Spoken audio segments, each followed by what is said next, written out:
우리 한번 같이 해주시겠습니다. 예수님이 나 귀타신 이유. 다시 한번 예수님이 나 귀타신 이유. 네. 자, 오늘 본문에 보면 명절날이 가까워서 예루살렘으로 이스라엘 백성들 그리고 예수님도 함께 지금 예루살렘에 모여들기 시작하고 있습니다. 그런데 백성들의 행동과 예수님의 행동과 너무 대치되는 모습을 발견할 수가 있습니다. 다시 말하면 이런 모습과 똑같아요. 위에 뚜리는 멋지게 넥타이하고 양복을 입었다. 이게 위에 뚜리는 그냥 백성이라고 생각해요. 그런데 아래 뚜리는 팬티만 입었어요. 그리고 지금 예루살렘으로 가고 있어요. 좀 이상하지 않아요? 위에 뚜리는 멋진 양복을 입었는데 밑에는 팬티만 입었단 말이에요. 지금 그 모습하고 너무 비슷해요. 이 명절은 6월절 명절입니다. 그래서 사람들이 모두가 다 이제 예루살렘으로 거의 이스라엘 백성들은 남자들은 거의 100%가 지금 다 그곳에 모여들고 있습니다. 우리에게도 이제 명절이 가까웁니다. 이제 다음 주는 명절인데 명절 때 이곳저곳에서 다 모이게 됩니다. 근데 이들도 명절에 모였을 때는 모든 사람들이 서로가 막 정보를 주고받잖아요. 그래서 정치인들도 명절 때가 되면 자기 이미지 관리를 잘해서 식구들이 모이면 좋은 소식들 나오게 하려고 얼마나 많이 애를 써요. 근데 지금 이들도 제사를 드리러 가기는 했지만 이들 안에도 지금 정보가 있는데 그게 무슨 정보냐면 예수님에 관한 정보들을 지금 가지고 있어요. 예수님에 관한 정보들. 우리도 이번에 좀 추석 때들 모이시면 좋은 정보들 좀 같이 나눴으면 좋겠어요. 아멘도 안 하시는데 그건 나쁜 정보 나누세요. 좀 모여서 자꾸 뭐 옛날 나쁜 거, 정치도 나쁜 거 막 이렇게 얘기하면은요, 이게 그렇게 얘기하다 보면 무슨 생각이 드냐면 한국에 살고 싶지가 않아요. 막 떠나고 싶단 말이에요. 그게 좀 소망스러운 정보도 좀 나눴으면 좋겠어요. 아멘. 이제 예수님 이야기 많이 좀 하시고, 교회도 그냥 인터넷 쳐다보면 왜 이렇게 사건이 많은지 그런 사건 정보들만 꼭 얘기하지 마시고 그냥 좋은 교회 이야기 많이 하세요. 우리 교회 좋은 교회니까 우리 교회 얘기 많이 좀 하시고, 그냥 사건 많은 목사님들만 얘기하지 마시고, 좋은 목사님 얼마나 많아요. 가까이에도 있잖아요. 뭐 누구라고 얘기 안 할 거예요. 그러니까 목사님 얘기도 많이 좀 하시고, 장로님 얘기도 좀 많이 좀 하시고, 한수 집사님, 권사님 얘기 많이 하시고, 이게 명절 때는 모이면 이런 정보 이야기를 하는데, 지금 이들에게는 제사도 제사지만 예수님에 대한 정보를 지금 막 나누고 있습니다. 왜? 얼마 전에, 바로 며칠 전에 죽었다 살아난 사람이 누구예요? 나사로가 살아났습니다. 한번 생각해 보세요. 죽었다가 살아난 나사로, 이 소문이 얼마나 많이 퍼졌겠어요. 그래서 도대체 그 예수가 누구냐? 우리도 한번 이번에 예루살렘에 올라가면 그 예수님을 한번 보자고 모든 사람들이 예수님에 대한 정보를 듣고 그리고 예수님을 보고 싶어 하는 마음이 얼마나 많았겠어요. 그래서 어떤 사람이 옆에서 이렇게 말을 했습니다. 야, 예수가 세상에 나사로를 살렸대. 그러니까 옆에서 하는 소리가 뭐라고 하냐? 나사로만 살린 줄 알아? 중풍병도 살렸어. 막 이렇게 또 얘기를 하는 거예요. 맞아 중풍병도 살렸대. 또 그러니까 옆에서 하는 말이 중풍병만 살린 줄 알아? 안진뱅이도 일으켰어. 맞아 안진뱅이도 일으켰어. 그러니까 조금 있다가 옆에서 또 하는, 또 소경이 눈도 떴어. 막 이렇게 하면서 손 마른 자가 살아났다, 막 피었다, 이 숱한 정보들을 지금 막 그냥 나누고 있습니다. 나누니까 그 예수에 대하여 모두가 다 집중을 하고 있으면서 예수님을 지금 다 맞이하는데 어떻게 맞이하고 있는지를 한번 13절을 같이 한번 보겠습니다. 13절 말씀 시작. 종려나무를 가지를 가지고 맞으러 나가 외치되 호산나 찬송하리로다. 주의 이름으로 오시는 이 곧 이스라엘의 왕이시여 하더라. 자, 백성들이 지금 뭘 들었어요? 종려나무 가지를 들고 입으로는 지금 뭐라고 말해요? 호산나, 호산나 그러고 있습니다. 같이 합시다. 호산나, 호산나. 뭘 들고? 종려나무 가지를 들고 그랬습니다. 그러면 이 종려나무는 무슨 나무냐면은 모든 이스라엘 백성들은 이 종려나무에 대해서 우리는 설명해야 알지만 저들은 너무 잘 알고 있어요. 이것은 본래 식물학에서도 불사초 같은 나무라 그래요. 왜냐하면 종려나무는 이렇게 밑둥구리를 딱 잘라서 거기다 불을 붙여서 아예 뿌리채 죽이려고 해도 거기에 불을 붙여도 다시 거기서 싹이 난대요. 이게 종려나무래요. 그래서 종려나무를 가리켜서 보통 생명나무라 이렇게도 말을 한대요. 그런데 사막이 얼마나 나무가 살아나기 힘들어요. 근데 이 사막에서 살면서 강풍이 불어닥치면 이 종려나무는 그냥 살짝 휘어진 채로 있다가 다시 꼿꼿하게 피는 게 종려나무래요. 그래서 이 종려나무는 승리의 나무, 부활의 나무라 이렇게 이스라엘 백성들은 모두가 다 그렇게 알고 있어요. 무슨 나무? 승리의 나무, 부활의 나무라. 그래서 우리나라는 무슨 나무가 우리나라의 상징이에요? 무화과 꽃나무예요. 그런데 이스라엘은 종려나무가 그 나라의 상징이에요. 그래서 제가 이스라엘 갔을 때 누가 하나 이 동전을 하나 주는데 그 이스라엘의 독립기념으로 만든 주화가 있어요. 그 주화에 무엇을 박아놨냐면 종려나무를 박아놨어요. 그만큼 그게 그들의 상징이에요. 근데 이 종려나무 가지를 막 흔들면서 뭐라고 그랬다? 호산나 그랬습니다. 호산나. 그러면 호산나라고 하는 말의 뜻이 뭘까요? 호산나라는 말의 뜻이 그냥 그대로 직역하면 지금 우리를 구해 주세요 그 소리예요. 따라서 합시다. 지금 우리를 구해 주세요. 지금 우리를 구해 주세요. 그것이 호산나라고 하는 뜻이에요. 그러면 지금 이스라엘의 모든 백성들이 예루살렘에 모여서 종려나무 가지를 막 흔들면서 호산나 호산나 하는 것은 승리의 왕이여 우리를 구하소서, 승리의 왕이여 우리를 구하소서, 막 이 소리를 지금 하고 있는 거예요. 승리의 왕이여 우리를 구하소서. 지금 승리의 왕이 입성하신다. 우리를 구하소서.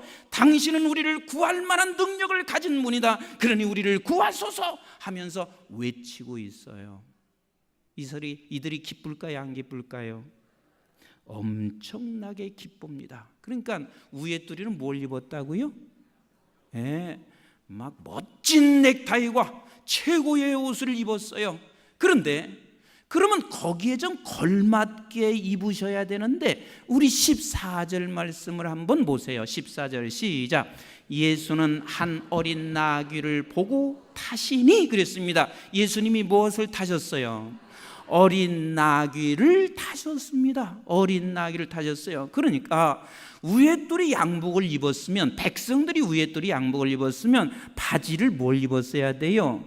거기에 맞는 걸맞는 바지를 입으셨어야 되는데 뭐 입으셨다고요? 나는 그래도 고급스럽게 팬티라고 그랬는데 빤스라고 하시는 분인데, 맞아요. 그냥 빤스를 입으셨어요. 빤스를 입으시고 그렇게 입성하시는 거예요. 왜?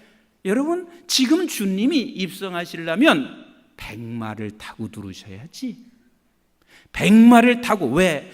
백성들이 지금 우리를 구하세요. 당신만큼은 우리를 구할 수 있는 분이십니다. 그렇게 입성하시면 백마를 타고 들어오셔야 하는데 우리 주님께서 입성하시는데 나귀도 버려진 나귀, 그리고 새끼 나귀, 그리고 거기에 당신의 옷을 걸쳐서 그리하고 두르시고 있습니다. 여러분, 이스라엘의 나귀는 사실은 사람이 타는 것이 아니에요. 보통 농사 짓는 데 주로 씁니다. 나귀는 힘은 있어요. 힘은 있는데 미련하고 민첩성이 없어요. 그래서 예수님이 지금 백성들에게 맞춰서 타시는 것에는 영 걸맞지가 않으세요. 미련하고 민첩성도 없고 힘만 있는, 그것도 버려진 어린 새끼 나귀를 타고 주님이 거기에 두르시고 있으니까 사람들은 이렇게만 생각할 수 있습니다. 아, 예수님 대단히 겸손하시다. 맞아요. 틀린 말 아니에요. 우리 예수님만큼 겸손하신 분은 이 세상에 그 어디도 찾아볼 수가 없습니다.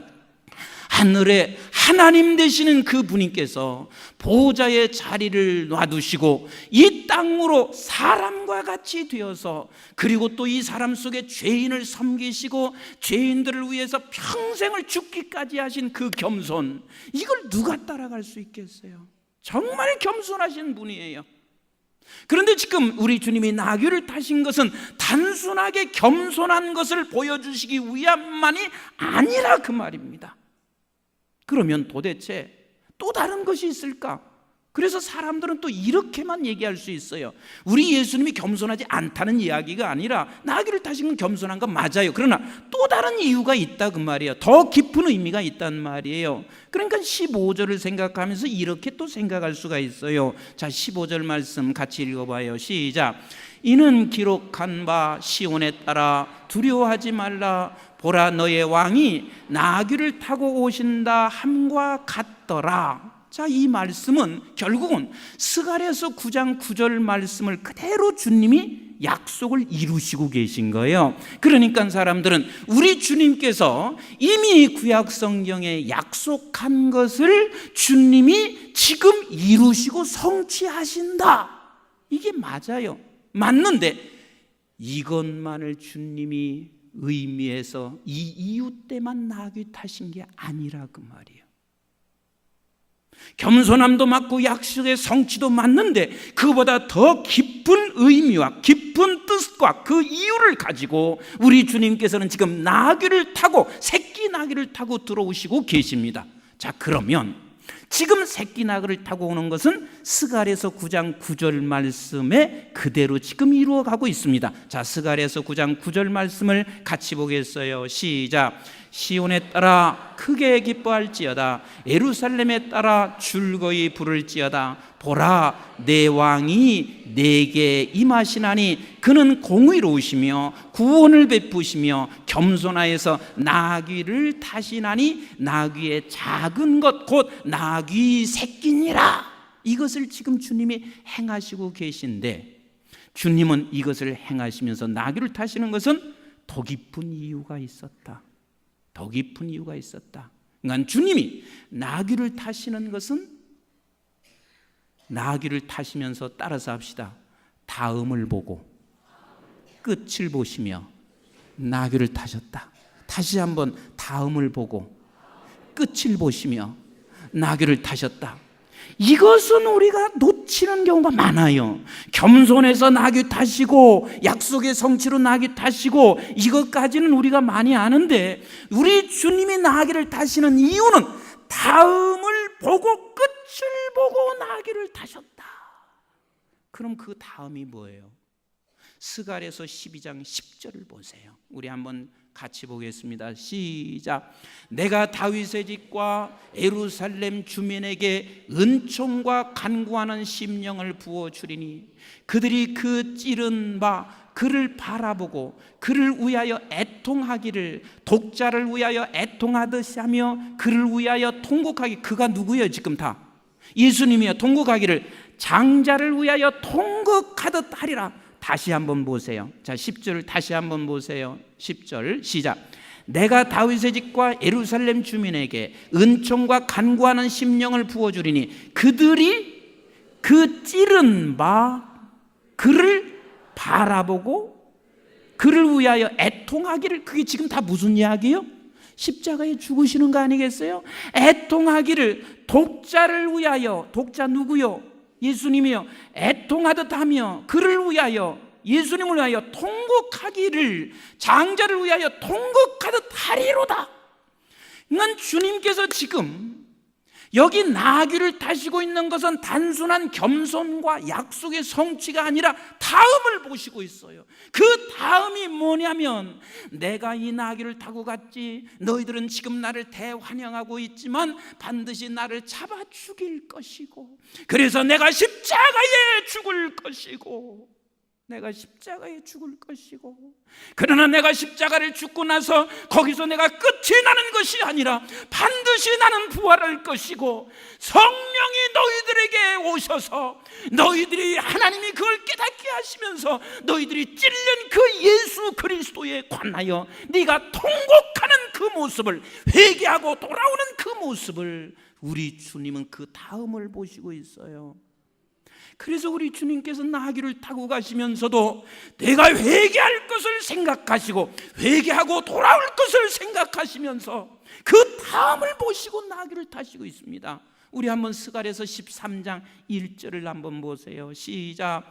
그날의 죄와 더러움을 씻는 셈이 다윗의 족속과 예루살렘 주민을 위하여 열리리라.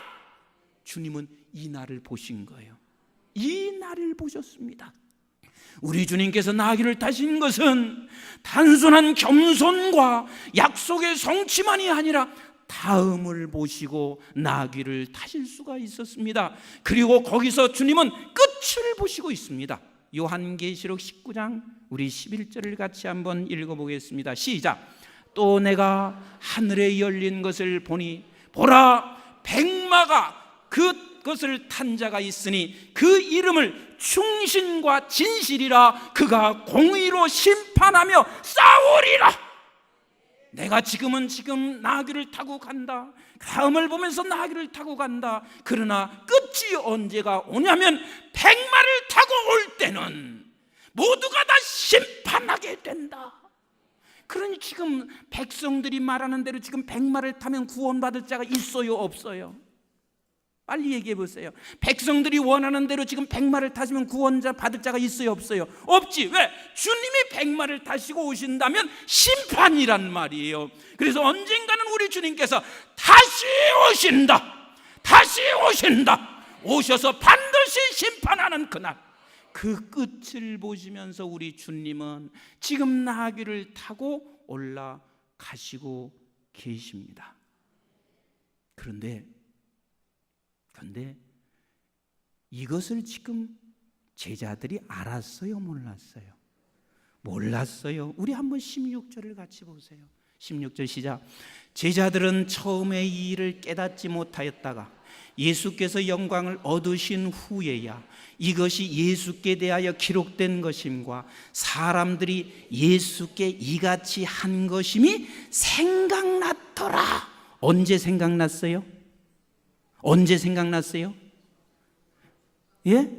금방 읽으셨잖아요. 예수께 영광을 볼 때 그때야 생각났더라. 그럼 예수의 영광이 뭐예요? 요한복음 12장 23절을 같이 읽어보겠어요. 시작. 예수께서 대답하시되 인자가 영광을 얻을 때가 왔도다. 그게 무슨 때예요? 십자가의 때란 말이에요. 27절 28절을 같이 있습니다. 시작. 지금 내 마음이 괴로우니 무슨 말을 하리요? 아버지여 나를 구원하여 이 때를 면하게 하여 주옵소서. 그러나 내가 이를 위하여 이 때에 왔나이다. 아버지여 아버지의 이름을 영광스럽게 하옵소서 하시니 이에 하늘에서 소리가 나서 이르되 내가 이미 영광스럽게 하였도다. 또다시 영광스럽게 하리라 하시니 이 영광스러운 때가 언제예요?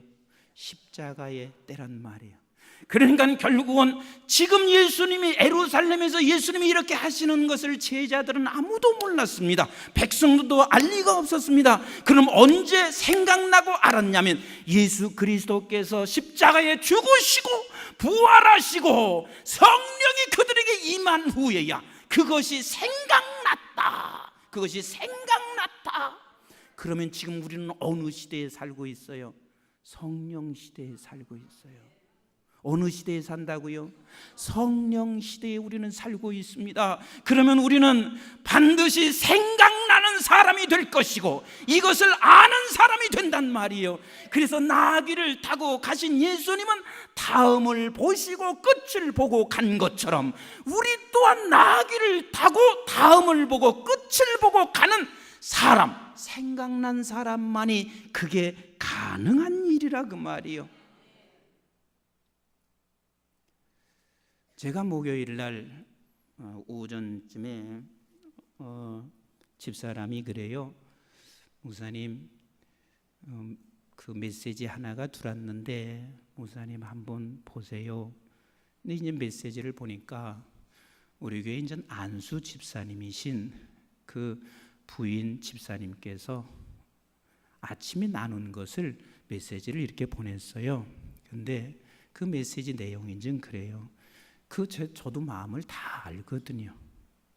이번에 이제 장로 후보가 되지 못했어요. 근데 아주 열심히신 분이에요. 어떻게 참 장로 후보가 못 됐어요. 그러니까 마음이 많이 아프고 상하지 않겠어요. 그래도 그것을 삭히시면서 기도의 자리 나오시고 특별 새벽 기도도 내가 보니까 한 번도 빠지지 않으셨더라고. 근데 목요일 날 새벽에 설교를 듣고 나서 이분이 깨달았습니다. 생각나게 하셨어요. 그래서 거기에 메시지에 뭐라고 썼냐면 사실은 이번에 후보가 되지 못한 것에 대한 마음에 많이 아픔이 있었는데 오늘 새벽의 말씀을 듣고 나를 온전하게 한다는 것을 깨닫게 했습니다. 그래서 저희들이 아침에 나누면서 너무 행복했습니다. 그렇게 해서 메시지가 들어왔어요. 그게 뭐냐면 이제 나귀를 타고 다음을 보신 거예요. 뭘 봤어요? 다음을 보셨어요. 아하, 하나님께서 나를 더 온전케 하시는 곳이구나. 그 다음을 보신 거란 말이에요. 그러니까 나귀를 타지 않고는 절대 그 다음과 끝이 보여지지 않습니다. 백마를 타고는 그 다음이 절대 보여지지 않습니다. 백마를 탄 사람은 백마 탄 사람답게 그렇게 끝이 보여지고 그리고 그 백마 탄 그 자체에서 다음을 보게 되어 있어요. 제가 말씀을 준비하면서 사실 목요일 날 이 말씀을 이제 목요일 날 주보에다 올려야 되니까 말씀을 준비하면서도 제 스스로가 막 준비하면서도 이 묵상하면서 참 많이 은혜가 됐었어요. 그런데 내가 이 설교할 때 막 이러고 싶은 마음이 진짜 있었어요. 하나님, 나 너무 담임 목사하면서 백마 탈 때가 너무 많았습니다. 사실은 나귀를 타야 다음이 보이고 결말이 보이는데 우리는 찾지 잘못하면 목사라는 이 제복이 백마를 타게 만들고 그럼 그 다음이 안 보여요.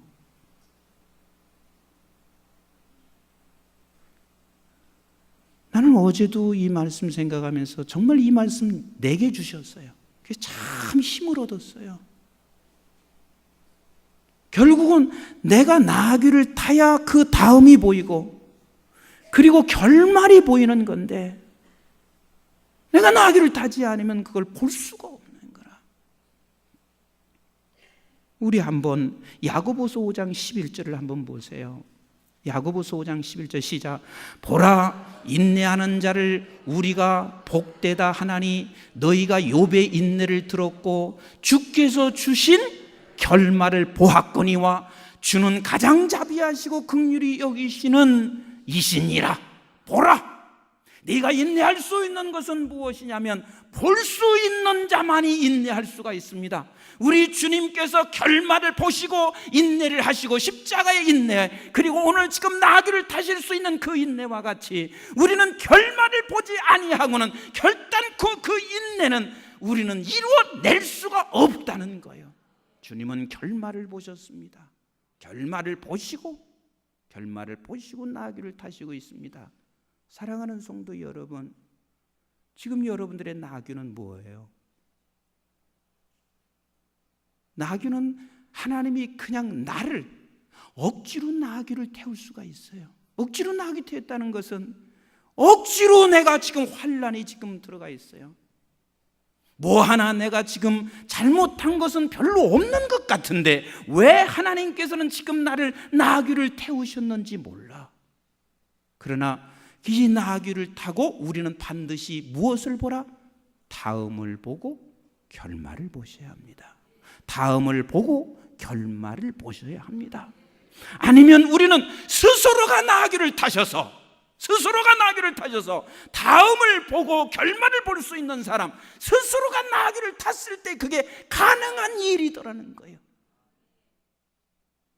세상에 우리에게 여러 가지 어려운 환경을 만날 수가 있습니다.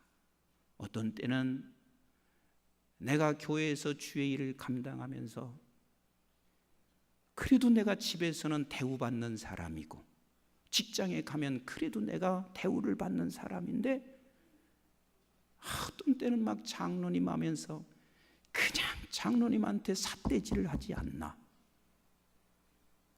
또 내가 권사하면서 내가 왜 욕을 얻어먹어? 안수집사 하면서 내가 왜 이렇게 욕을 얻어먹어? 신앙생활만 하지 아니하면 내가 이런 욕은 먹지 않을 텐데 내가 이 직분 때문에 이렇게 욕을 얻어먹는 거, 그게 지금 나귀를 타고 있습니다.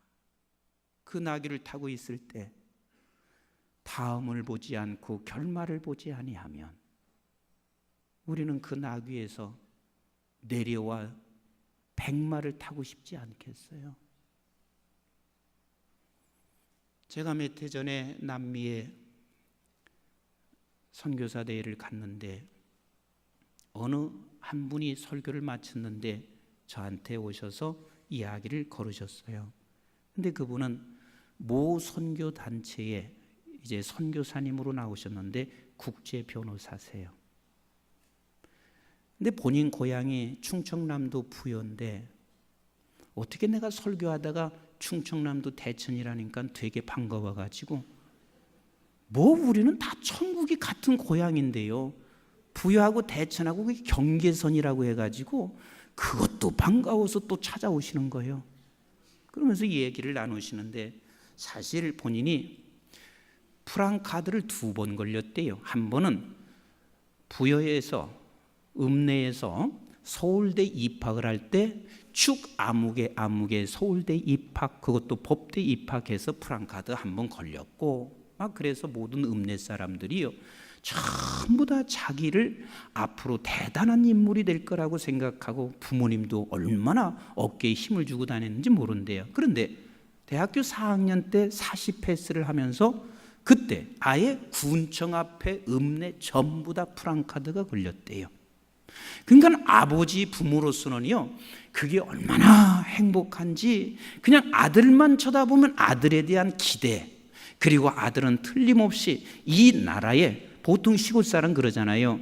뭐 어디 40패스 하면 너는 대통령 된다 그러잖아요. 근데 부모는 대통령감이라고 전부 다 얘기하는데 자기는 최소한도 법무부 장관은 생각을 했었대요. 그런데 자기가 이제 법관이 돼서 판사직을 하고 있었는데 이 양반이 조금 올라갔다가 법무부 장관 됐다 얼마 있다가 떨어지고 세상의 판사로 갔다가 조금 있다 떨어지고 이런 것들을 자기가 쳐다보면서 이게 아무것도 아니라는 사실을 발견했대요. 그 참에 주님을 제대로 만났어. 그러고 나니까 이 사람 마음속에는 뭐가 생겼냐면 이제는 내가 다음을 보자는 거예요. 내가 마지막 주님 앞에 설 때를 내가 생각하자. 그래서 이 양반이 과감하게 자기 공직을 내려놓고 국제 변호사 준비를 했대요. 그런데 그걸 내려놓는 그 순간 부모님이 난리가 났습니다. 그래서 지금도 부모님이 그것 때문에 서운해서 자기에게 굉장히 서운한 감정을 아직도 소유하고 있다고 그러면서 말씀하시더라고요. 그래서 국제 변호사가 돼서 그분이 남미에서 나와서 선교 사역을 감당하는데 아주 우리나라의 유명한 선교 단체의 자비량 선교사님으로 사역을 지금 하고 계세요. 자기 스스로가 새끼 나귀를 타신 거예요. 왜? 그는 끝을 보았습니다. 마지막을 보았습니다. 나는 그렇다고 해서 여러분들이 지금 다 직장을 때려치고 지금 선교사로 가라는 이야기가 아니라, 우리는 어느 직장에서든 무엇을 하든지 간에 나귀 타고 가시자고요. 나귀 타고, 우리 스스로 나귀를 타고, 그리고 다음을 보시고, 그리고 끝을 보시면서 나귀를 타고 가는 것이 어느 곳에 있든지 그것이 선교 현장이 되는 줄로 믿습니다. 내가 힘들고 지칠 때 우리는 하나님께서 우리에게 다음과 그리고 결말이 있음을, 그래서 우리는 그 나귀를 타고 가시는 거예요. 우리 이제는 이 말씀으로 매듭을 짓겠습니다. 로마서 8장 7절과 17절과 18절을 같이 보도록 하겠습니다. 시작. 자녀이면 또한 상속자 곧 하나님의 상속자요 그리스도와 함께 한 상속자니 우리가 그와 함께 영광을 받기 위하여 고난도 함께 받아야 할 것이니라. 생각하건대 현재의 고난은 장차 우리에게 나타날 영광과 비교할 수 있다. 비교할 수 있다. 비교할 수 없다. 우리는 현재의 그 어떤 모습이든, 여러분들이 정말 모든 걸 자랑할 만한 것이 있어도 스스로 나귀를 타시고, 아멘. 그리고 우리가 고난이 있어도 그 고난 속에 나귀를 타시고, 그리고 장차 영광 끝을 보시면서 우리 이 나귀 타교 주님과 함께, 주님과 같이 나귀 타고 가십시다. 나귀 타고 가십시다. 임 목사도 다시 한번 말씀을 준비하면서 다시 하나님 앞에 결단했습니다. 아버지, 10년 동안 은혜 가운데 나를 이끌으신 아버지, 앞으로 10년 나귀 타고 가게 해주세요. 우리 교회도 앞으로 나귀 타고 가는 저와 여러분들이 되시기를 주의 이름으로 축원을 드립니다. 기도하겠습니다.